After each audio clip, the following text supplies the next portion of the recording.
વિસ્તારમાં આવેલી મહાવીર મહાવિદ્યાલય પાસે જીવલેણ કરતબ બતાવનાર કાર ચાલકની ધરપકડ. અલથાણ પોલીસે કિંમતી રમત કાર જપ્ત કરી કડક કાર્યવાહી કરી. સુરતના અલથાણ વિસ્તારમાં આવેલી મહાવીર મહાવિદ્યાલયની બહાર જાહેર માર્ગ પર જોખમી રીતે વાહન હંકારી કરતબ બતાવવાના પ્રકરણમાં પોલીસ પ્રશાસને ત્વરિત કાર્યવાહી કરી છે. સોશિયલ મીડિયા પર વાયરલ થયેલા દ્રશ્યોને આધારે અલથાણ પોલીસે ગણતરીના કલાકોમાં જ કાર ચાલક જય ડાબરાની ધરપકડ કરી છે. જાહેર જનતાના જીવ જોખમમાં મુકાય તે રીતે રસ્તા પર મોંઘી સ્પોર્ટ્સ કાર રમત કાર દ્વારા સ્ટન્ટ કરવામાં આવતા સ્થાનિક રહીશોમાં રોષ જોવા મળ્યો હતો, જેને પગલે પોલીસે ગુનો નોંધી વાહન કબજે કર્યું છે. તપાસ દરમિયાન સામે આવ્યું છે કે આરોપી દ્વારા ભરચક ટ્રાફિક ધરાવતા માર્ગ પર અતિ ઝડપે વાહન ચલાવી જોખમી વળાંકો લેવામાં આવ્યા હતા, જે માર્ગ અકસ્માત માટે કારણભૂત બની શકાય. પોલીસે ભારતીય ન્યાય સંહિતાની વિવિધ કલમો હેઠળ કાર્યવાહી હાથ ધરી છે.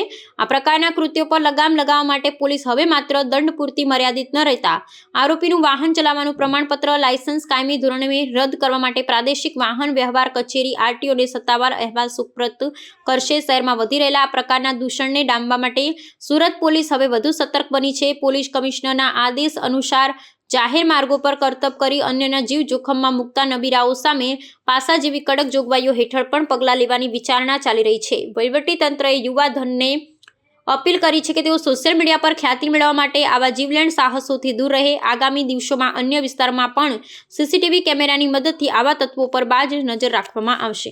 અલથાણ પોલીસ સ્ટેશનમાં એક સોશિયલ મીડિયામાં ગાડી પર રફ ડ્રાઇવિંગ કરતા ઇસમનો વિડીયો રિલીઝ થયેલો, જેની સ્થળ ચકાસણી કરતા અલથાણ પોલીસ સ્ટેશનમાં આવેલ ભગવાન મહાવીર કોલેજ 4 રસ્તાની જગ્યા હોવાનું જણાય.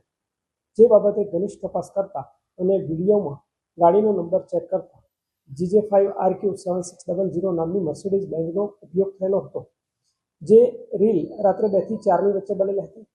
જેની ડિટેલ તપાસ કરતા સદર ગાડી સૂર્યપ્રકાશ રેસિડેન્સી સિટી લાઇટ ખાતે રજીસ્ટર થયેલ હોય.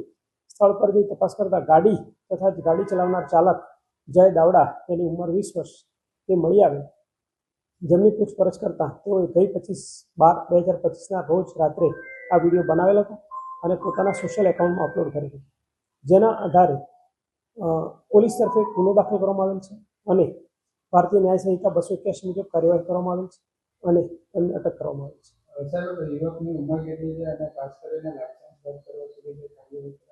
જી, યુવાની ઉંમર 20 વર્ષની છે. તે ભગવાન મહાવીર કોલેજમાં સેકન્ડ યરમાં BBAમાં અભ્યાસ કરે છે અને તેની પાસે લાયસન્સ હાજર છે. માતા પિતાને એટલો મેસેજ ચોક્કસ આપી શકાય કે સમય બહાર વધારે મોંઘી ગાડીઓ અને ઓવરસ્પીડવાળી ગાડીઓ માત્ર સંતાનોને ન આપતા પોતાની કસ્ટડીમાં સાથે રાખી અને એમને જે પણ જગ્યાએ લઈ જવા હોય તો કોઈ વડીલની હાજરી હોવી બિલકુલ અનિવાર્ય છે. ગુનાની ગંભીરતા અને આરટીઓ ટેસ્ટ થયા પછી ગાડીનો આગળની કાર્યવાહી કરવામાં આવે છે. યુવક પોતે અભ્યાસ કરે છે અને પિતાજી ફર્નિચરનો વ્યવસાય કરે છે, જેમની દુકાન ઉધના ખાતે આવે છે.